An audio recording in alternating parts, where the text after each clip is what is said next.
काळ बदलतोय, आधुनिकतेचा हात धरून चालायचं आहे, प्रगती करायची आहे, व्यस्त राहायचं आहे. हो, करण्याची धडपड केलंच पाहिजे. पण त्यात कुठेतरी आपण ह्या गर्दीत हरवत चाललेलो आहोत का? हो, बऱ्याचशा जणी, अगदी सगळ्याच नाही. हो, जग कुठेतरी अजून आतल्या आत घुसमट आहे, नाही म्हटलं तरी विचारांचं आतल्या आत खोल तळ्यात मळ्यात युद्ध सुरू आहे. आपण हरवत चाललेलो आहोत का? हो, फक्त चालायचं म्हणून चालतोय. मग ह्या गर्दीत हरवण्यापेक्षा कधीतरी विचार केलात का बारकाईने?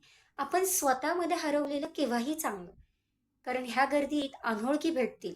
याचा अर्थ असा नाही काहीतरी नवीन करायचं नाही, ती धडपड बंद ती सुरू ठेवा. पण त्या अनोळखी गर्दीत स्वतःला हरवू देऊ नका. मग त्याच्यापेक्षा तुम्ही मी आपण स्वतःमध्येच हरवलेलं केव्हाही चांगलं. कारण आपण जर का स्वतःमध्ये हरवलो, तर आपल्याला स्वतःमधली वेगवेगळी रूपं आपल्याला सापडतील. आपली नव्याने स्वतःशी ओळख होईल.